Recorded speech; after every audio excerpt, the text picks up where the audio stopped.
আমাদের বাড়ির বাগানে একটা তিত করলা গাছ উঠেছিল।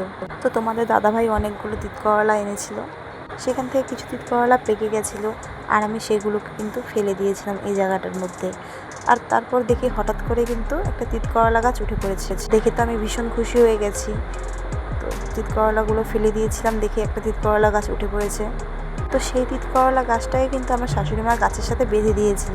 তো আমি দেখছিলাম তিত করলা গাছের কিছু ডাল ছাড়ছিল, আর ডালগুলো কিন্তু নিচের দিকে পড়ে যাচ্ছিল। তার জন্য কিন্তু আমি কিছু পাটশলা দিয়ে গাছটাকে বেঁধে দিব, যাতে গাছের ডালগুলো এই পাশে ও পাশে না যেতে পারে। তো দেখো, এই আম গাছটা কিন্তু আমি লাগিয়েছিলাম।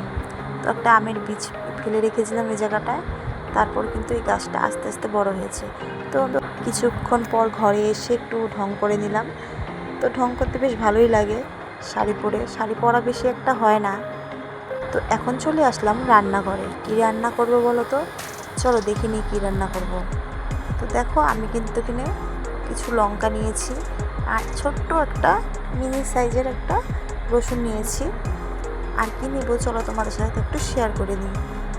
আর নেব হচ্ছে পেঁয়াজ। আমি 4-5টা পেঁয়াজ নিয়ে নিয়েছি। তো কী রান্না করব চলো একটু দেখে নিই। তো আমি আগে কড়াইতে একটু তেল দিয়ে নিই। তেল দিয়ে দিলাম। তো আমি রান্না করব কিন্তু মাছের ঝাল। তোমাদের দাদাভাই কিছু মাছ কিনে নিয়ে এসেছিলো বাজার থেকে, ছোট মাছ। সেই মাছগুলোর আজকে আমি ঝাল বানাবো। আর মাছের ঝাল খেতে আমার কিন্তু ভীষণ পছন্দ। কড়াইতে কিছু পেঁয়াজ দিয়ে দিলাম। তারপর কিন্তু আমি মাছটাকে পেঁয়াজ, লঙ্কা বাটা, হলুদ আর কাঁচা মাছ, কাঁচা তেল সব দিয়ে কিন্তু মেখে নেব। তো তোমাদের কাছে কেমন লাগে? তো হ্যালো এভরিওয়ান, কেমন আছো? আশা করি সবাই ভালো আছো। তো আমার মিনি ব্লগটা ভালো লাগলে তোমরা লাইক, কমেন্ট, শেয়ার করতে পারো। এই যে বলে না, ভালোবাসা দিলেই ভালোবাসা পাওয়া যায়। তোমরা আমাকে ভালোবাসা দাও, আমিও তোমাদেরকে ভালোবাসা দেব। আর রান্না করতে কিন্তু আমার ভীষণ পছন্দ। সময় ভালো করে রান্না করতে গেলেও না, কিছু কিছু সময় না রান্নাটা ভালো হয় না। আর কিছু সময় দেখবা তুমি ভালো করে রান্না করতে যাবা না, এমনি সাধারণভাবে রান্না করবো, ওই রান্নাটা কিন্তু দারুণ লাগে। আর দেখো, তোমাদের সাথে গল্প করতে করতে আমার কিন্তু এখানে মাছের ঝালের কিন্তু সব কিছু রেডি হয়ে গেছে। মাছের ঝালটা কিন্তু বসিয়েও দিয়েছি। কমেন্টে বলবে যে তোমাদের মাছের ঝাল খেতে কেমন লাগে। আমার কাছে বেশ ভালোই লাগে।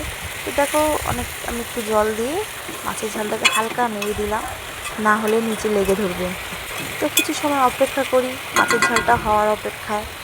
তো কিছু কিছু মানুষ আছে, তুমি যতই ভালোবাসো না কেন, যতই আদর যত্ন করো না কেন, তারা কিন্তু তোমাকে পছন্দ করবে না। এটা হচ্ছে আমাদের মানুষের ধর্ম।